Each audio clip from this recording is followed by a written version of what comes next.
かけてみようか打ち取られた奇跡から充満してく術を挑戦のオーバータイム導くジェニュアなノーパで熱く燃えたぎる鼓動を破裂しても Hi everybody, this is Kevin and welcome back to another anime review.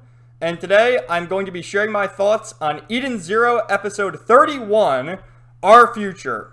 So last week, the Eden Zero crew was completely destroyed by Draken Joe and his forces. In fact, Shiki even lost his life.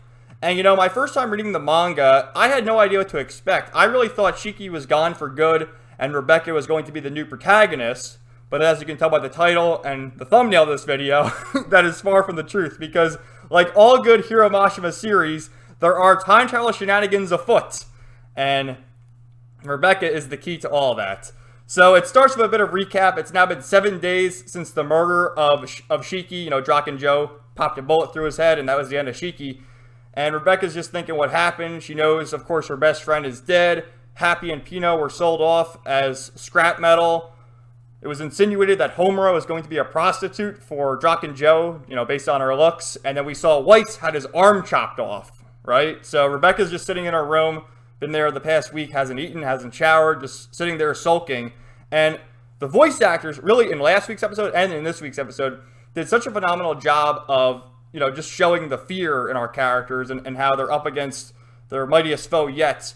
And also the animation, you see her sitting there, her eyes just staring into the blank void. Laguna comes into the room and says, you know, here's some food. You haven't eaten in a week. What are you doing? You know, I'm not going to hurt you. Draken Joe just wants your powers. And she like sees him, her eyes widen, like really great detail there. And then Laguna says, you know, take a shower. You've been sitting here for a week, you stink. So Rebecca goes, takes a shower, and like all of us, has their existential thoughts in the shower of where did I go wrong in life, and thinks about what to do if this is really a dream, if this is for real, and starts crying, of course, because, you know, she wanted to go on a great adventure with Shiki, Weiss, Homura, all her new friends, and now it's at the end. But as she's sitting there, starts crying, her Cat Leaper Ether Gear ability in her leg starts to activate. And it cuts over to Draken Joe, who's like, what is this? The Ether readings are off the charts. We can't let her escape. And using Cat Leaper, which we've seen in the past, she's used it, and it can reverse time by like 10 seconds or so. She's used it in battles to avoid enemy attacks. And here, activates it fully and goes back more than a week before they even entered Belial Gore and, you know, in the medical infirmary with Sister. So she reverts time and it's like, yo, Rebecca did it.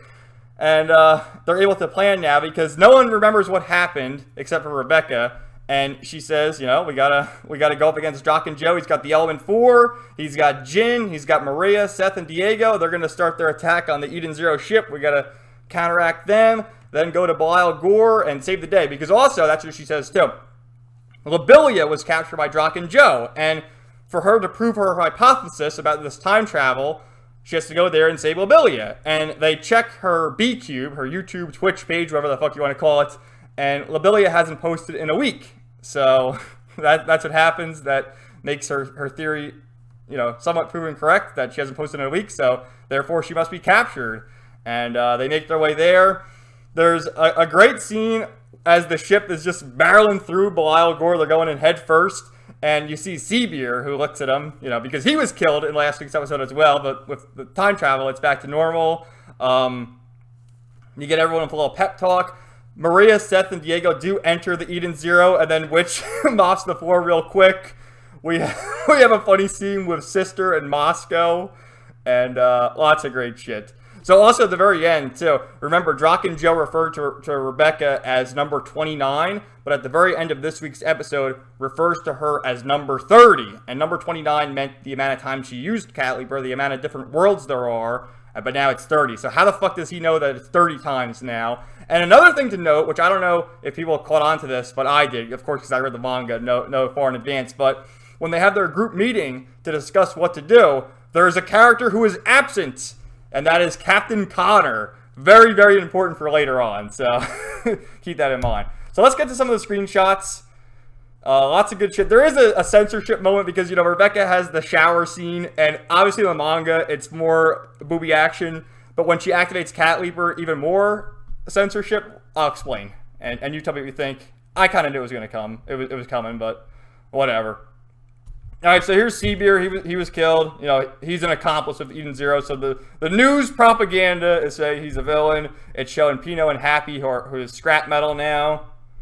The poor little robots. And Rebecca just sitting there sulking. You see her plate. She hasn't eaten anything. She's just sitting there remembering what happened. And again, the voice actress for Rebecca did a phenomenal job. The animation just showing the different expressions she has and the fear. Like, this is her when Laguna walks in with food, and just the fear. She like starts sweating and cowers and is like, no, don't hurt me, don't do it. And remembers Drock and Joe, like, this fucking bastard. Yeah, she says something. She has no more feelings except for fear. That's the only thing she has. And you see her hair is a bit of a mess, so Laguna tells her it's better if you go take a shower. So she decides to do that, and acknowledges that Laguna is the most decent among Drachen's men. More foreshadowing, right? And, you know, her having her shower thoughts, remembers Drachen Joe, and he said he's not going to kill her because he wants to extract her power, but Rebecca doesn't even necessarily know her full potential of her power. So, obviously the shower scene, like I said, they got the steam to censor it.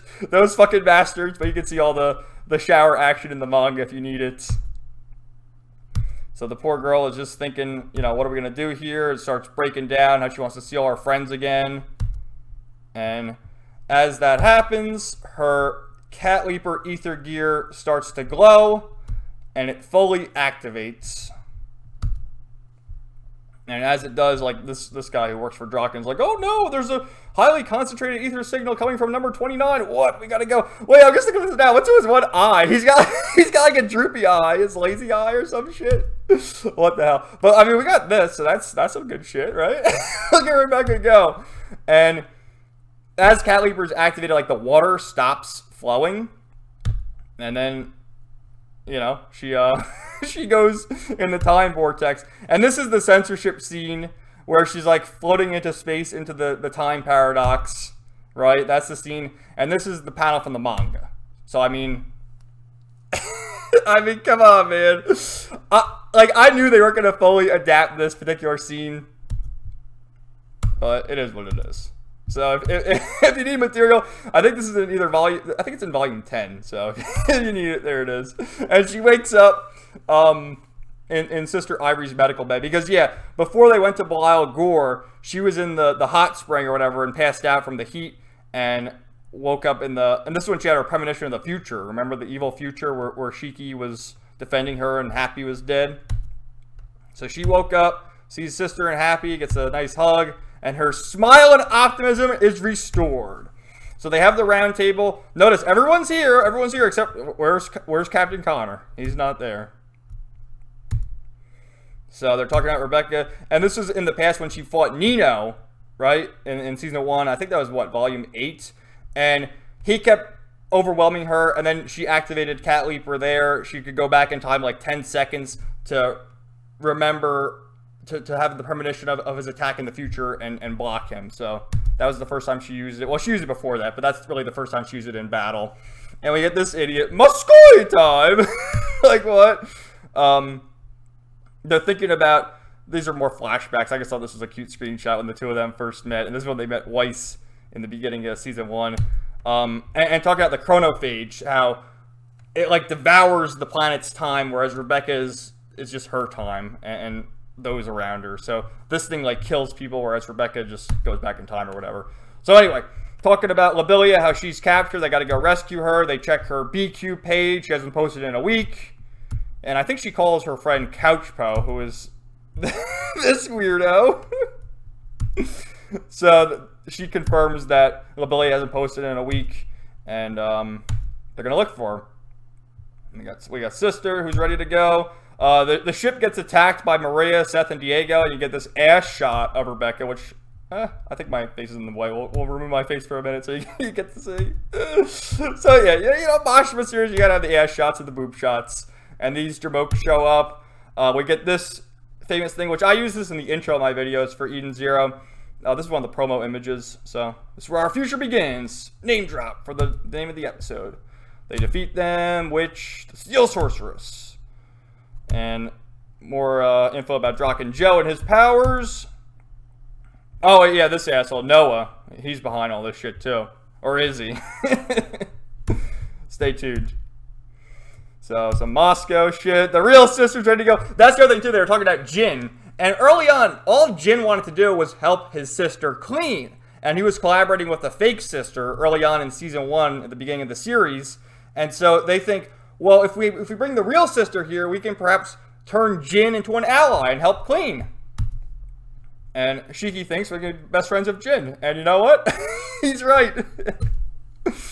So this guy's thinking, you know, because Maria, Seth, and Diego haven't contacted him. They were defeated very easily. He's like, what the fuck? I have a bad feeling. And as he says that, the Eden Zero is battling right to Belial Gore. And as the credits roll, there's no ending theme for this episode. We get the credits rolling during the final scenes. And we get this epic shot, which is Moscow going Super Saiyan? He's going to push that button soon. I really did like this shot, though. And, again, these two are great. Moscow! So, at the very end, we got Seabeer, he's alive. And then this idiot, or not idiot, this asshole, I'll kill all of you except number 30. He calls Rebecca number 30 now. So, yeah, I thought it was some good shit. Great episode. I can't wait to see what happens next. Next week's episode is called 4 vs. 4. And that is the 4 shining stars, Witch, Sister, Hermit, and Homura versus the Element 4, Laguna, Daichi, Phi, and Clean. So that's going to be some good stuff. And we are now in the beginning of Volume 11. So, lots of good shit. Thank you guys so much for watching. Let me know your thoughts in the comments down below. And stay tuned for more videos coming soon. Peace out.